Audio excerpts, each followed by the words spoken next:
A functioning democracy inherently contains a duality between the left and the right. It's common for each side to look at each other as the enemy, the antithesis to progress, and the idiots who just don't get it. If they would only get out of the way, then real progress could be made. But for any democracy to work, both the left and the right are absolutely necessary.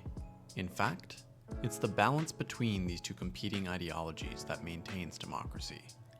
If one faction were to remain in power for too long, it would upend the democratic system entirely and devolve into tyranny. Both sides are capable of this. If it's the left, then welcome to 1984. And if it's the right, then welcome to the Handmaid's Tales. Take your pick. Each ideology in part defines itself in opposition to its political adversary. As the ruling party makes unpopular decisions, the opposition gains support by challenging those policies. The nation's collective subconscious will gradually shift towards the opposing party until it gains enough popular support to take power, and thus, the cycle will repeat. Of course, not every decision made by the outgoing party would have been unpopular, and this is what becomes preserved in the national system. The oscillation between political factions allows incoming parties to discard unpopular decisions while retaining those supported by the majority. This creates a process of natural selection, refining the nation's political landscape over time. The left and the right each play crucial roles in shaping the nation, acting as distinct tools designed to address the issues often created by the other. Let's delve deeper into what each ideology contributes, examining how they're uniquely suited to solve certain challenges while also potentially creating new ones in the process. When society feels inequitable and wealth is concentrated at the top, a sense of unfairness grows. People begin to question why the wealthiest individuals and corporations hold such disproportionate share of resources. There will be a growing demand for the government to intervene and correct the inequities. The people will demand their due, calling for wealth redistribution, robust social programs, and steeper taxes on the wealthy and powerful corporations. Once the left secures power, they often expand social programs and increase taxes on the wealthy and successful. In the name of fairness and equity, the government uses increased spending and bureaucracy to address both real and perceived injustices left by the previous administration. This can include increased funding for education, welfare, healthcare, or other initiatives aimed at the public good.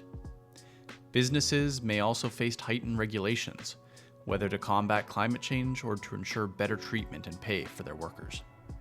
Once the left resolves the most severe inequities in society, they often shift their focus to increasingly smaller disparities.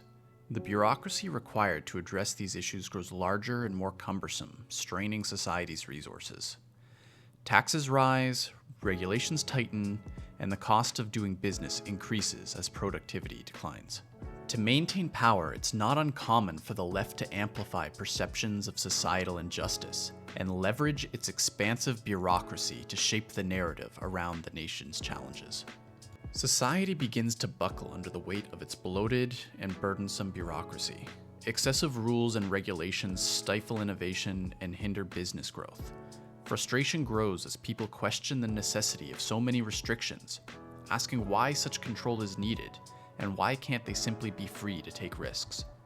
The people grow disillusioned with how the government spends the vast sums collected through taxation. They begin to question its efficiency, believing they would be better off keeping more of their own resources to determine what's best for their own welfare. The right begins to dismantle the restrictive bureaucracy of the previous administration while championing smaller government and personal responsibility. Taxes are cut, businesses are deregulated. Corporations are empowered to increase their profits and expand. The governance of the right promotes a laissez-faire economic policy where the market determines success and failure. Social programs are reduced, and people are expected to take on greater responsibility for their economic survival and prosperity. When the right goes too far, a shrinking government becomes incapable of addressing societal inequities, leaving many to fall through the cracks. While the economy might appear strong on paper, the benefits are often concentrated at the top, leaving others feeling left behind. Deregulation can enable large corporations to dominate markets, stifling competition and innovation, while essential public services are neglected. The emphasis on individualism and limited government risks deepening social divides, fostering a sense of unfairness, and eventually reigniting the calls for greater intervention. Today we find ourselves in a polarized society where the balance between the left and the right have become increasingly strained. Each side views the others not as a necessary counterbalance, but as an existential threat. The left emphasizes addressing systemic inequities and combating climate change, often through expanded government programs and stricter regulations. Meanwhile, the right focuses on individual freedoms, economic growth, and reducing the reach of government. Currently, we appear to be nearing the tipping point of one ideological cycle and the beginning of another.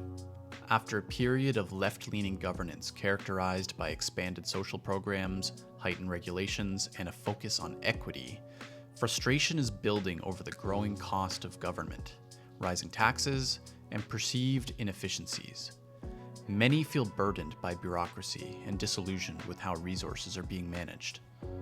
As dissatisfaction grows, momentum shifts towards the right, with calls for smaller government, fewer regulations, and greater personal freedom. This transition reflects the natural oscillation of democracy, where prolonged dominance by one ideology eventually leads to a counter-movement. The pendulum is now swinging towards policies emphasizing individual responsibility, economic deregulation, and reducing the reach of government intervention. However, this is not the end of the cycle, merely the continuation of a recurring pattern.